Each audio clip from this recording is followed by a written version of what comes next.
Welcome back to the Crochet Crowd as well as Yarnspirations.com. I'm your host Mikey. Today we're going to work on the Wavy Ridge Crochet Blanket featuring Bernat Blanket, and this you really cannot see the design in this very well, but the design is actually quite amazing and it's really quite easy to be able to maintain. Today's pattern I'm going to show you how to do this, but I'm also going to show you how to change the size if you would like to make it different. Now this pattern is showcasing at 46 inches by 60 inches, which is a generous length of blanket. But if you would like to change the size, I'm going to show you how to do that as well.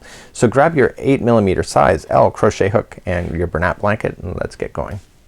You will notice on the back of the pattern on page number 2 that there is a diagram, and you're going to notice that there's 2 repeat rows, and you're going to notice that there is crossovers as we do these. So there's going to be trebles that crisscross across each other. It's really kind of a nice idea. It's kind of a cable look. If you use solid color yarn, you'll probably see it more than you can see it on this particular project. So what you're going to have is that you have a small swatch just shown here, but if you would like to change the size of this, all you have to do is chain in multiples of 6 and then keep going 6, 6, 6, 6, 6, and then once you're satisfied add 4, and then you'll have the proper balance. And if you would like to change the size of this particular afghan, even make it into a kid size, you can do so by following the multiples. So let's begin. I'm going to do multiples for a small swatch just to show you how it's done, but if you'd like to do the pattern, just follow the number of chains to begin. So let's create a slip knot. If you'd like to do the pattern as written, it is chaining of 94, and if you'd like to do a multiple of changing the size, it's multiples of 6. I'm going to do a small swatch with you today. So I'm going to chain in multiples of 6. So 1, 2, 3, 4, 5, and 6, and then I'm going to do it again. So 1, 2, 3, 4, 5, and 6, and I'm going to be satisfied with my length now, so I'm just going to add 4. So 1, 2, 3, and 4. So let's begin, and your chain will obviously be longer if you're matching to doing what was in the blanket. So let's begin. The first row is the setup row to get everything going, and what you're going to do then is 4 chain from the hook. So count it back. So 1, 2, 3, and 4. Go to the 4th chain, and I want you to double crochet, and I want you to double crochet in each of the chains all the way back to the very start of where you began. So just double crochet in each one of the chains going back to where you'd come from. So I'll see you there in just a moment. So once you get to the end of your chain, just turn around, and now we're going to begin row number 2. So the repeat pattern on this is row number 3 and 4, and the reason for it is that row number 2 is really getting the pattern established for you. So you're going to start up and you're going to chain up 3. So 1, 2, and 3, and the next one always, so the edges will always have 2 double crochets in a row. The chain 3 counts as a double crochet. So moving to the next stitch, you're going to double crochet. So what you're going to do now is that you're going to skip the next 2, so 1 and 2, and go to the 3rd, and you want to do a treble. So wrap that hook twice, and then going into the 3rd, pull through, and then pull through 2, 2, and 2, and this is going to cause the stitch to lie over like this. Now you're going to do it one more time into the stitch just after that. So just wrap twice, okay, and you're going to treble into that other one, and now you have to go back and fill in the ones that you had missed.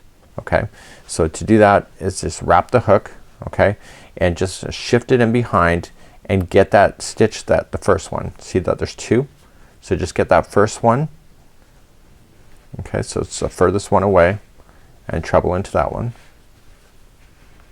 Okay, so you're coming from behind, and then you'll do it one more time. So wrap, and now you're gonna go to the other one that you had skipped. So it's the second one that's closest to your other ones, and so therefore you just created the crisscross using treble like so. Okay, so now the next 2 are just straight double crochet, and that's your repeat going all the way across like so. Okay, so let's do it again. So we're gonna do another crisscross treble kind of idea. So wrap the hook twice, skip over 2, go to the 3rd like so. Do it one more time. So wrap it twice, go to the next one, and so you keep doing the same thing going all the way across your row. I just have a smaller sample today. So now you just skipped over 2, so you're gonna go to the first one that you had skipped and just move it so you can access it from behind.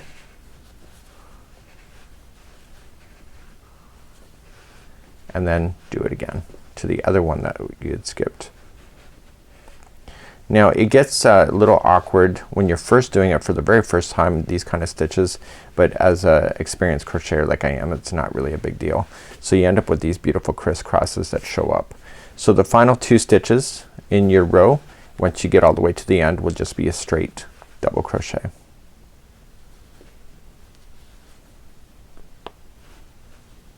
Just like that. Isn't that neat?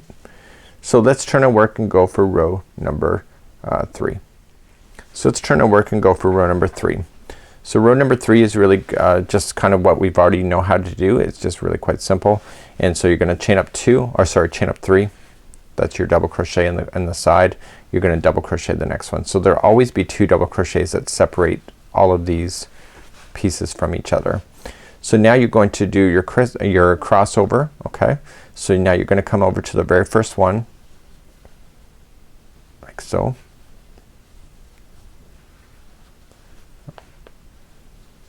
Okay, so you skipped over 2, you went over to the 3rd, and then you do the next one, like so.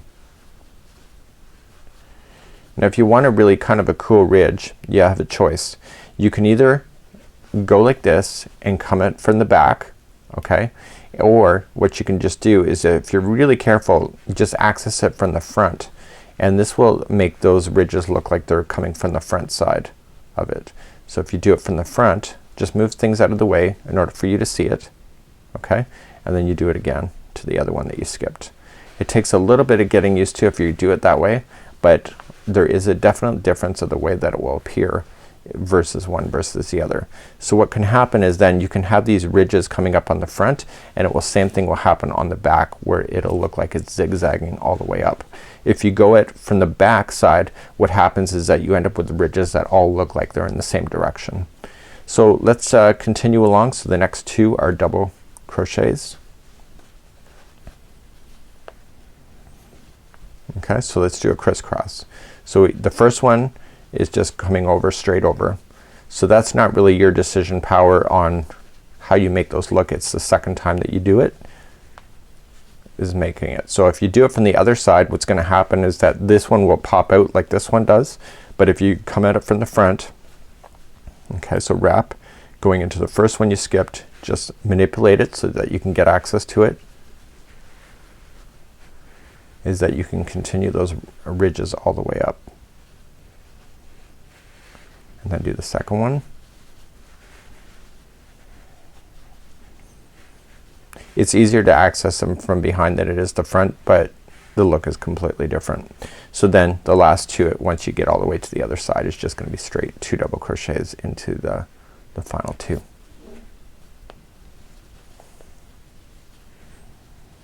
Do you see that?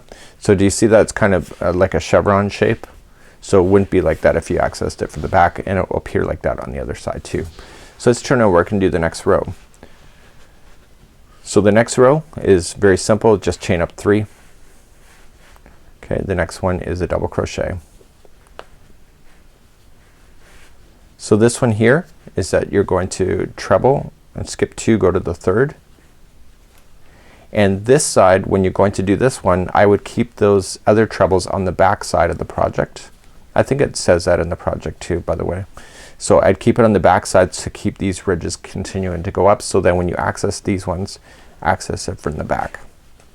So every other row, what I would do is access it from the back like I am right now, and then the other row access it from the front in order to keep those ridges moving forward up on the front side of the project, and it will be double-sided really, because it will work out. Do you see that? See, now it just kept it going. So the next 2 are just straight double crochet, and then cross over again. So skipping 2, going into the 3rd,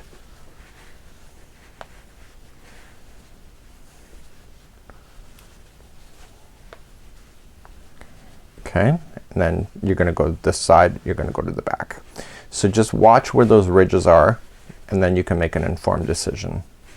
And you can test it for yourself if you prefer it to look the other way versus looking like ridges that travel up. It's up to you. Either way, you're gonna get a cabling kind of idea. So then the last 2 are just double crochet. So I'm just gonna turn one more time just to make sure you have this pattern in check. Okay, so do you see that? So let's turn our work. So when we go to start this one, chain 3, 1, 2, 3, coming into the first one, double crochet. Okay, so then I skipped, I'm gonna treble, skip 2, go to the third, do the next one, and now I come back. So I can see that the ridges are over here. Do you see how it's on the front side? So if I go on the front side, I can keep that going. So just access it from the front. Just gotta move things out of the way so you can physically see it, or just trust in yourself that you're getting the right stitch. It's not hard, it's just camera angle is probably not the best for you today. I did these kind of stitches when I was a kid, and it was really kind of tough when I was like 14. But you know, as I've learned other stitches and stuff, I've learned to trust in myself to know where to go. So it might require you to do some practice. So by keeping that one in the front, I continue the zigzag going straight up just like you see, and then I do it again. So just skipping over. I'm just gonna show you what it would look like if I wasn't gonna honor that. I'm just gonna go from the back side and I'll show you what it looks like. So if I go from the back side every time, instead you continue the same stitch every row instead, what happens is that the rails will, it will still look great, but the rails will all look like they're in sync. So do you see this? See, it's going over. This one looks like it's going over too, instead of zigzagging. So that's the difference of the wave kind of idea. So in order to keep it in balance, you just gotta watch this wave and just make the informed decision that every other row is from the front in order to keep those ridges cutting out, going up nicely, just like you see. And that's why there's 2 different rows on this blanket instead of 1, because technically if there was 1, then you'll have it just the way that I just showed you. So the very final 2 will be just 2 double crochets. Sorry, just 1 into each, and that's how you would do this. So it's a really kind of a nice look. It's nice and textured. It's actually quite thick, and you can see it turns out really quite neat as well. So this is the Wavy Ridge Crochet Blanket featuring Bernat Blanket. It's really quite an easy pattern. Just got to get used to it. And until next time, I'm Mikey on behalf of Yarnspirations as well as the crochetcrowd.com. We'll see you again soon. Bye bye.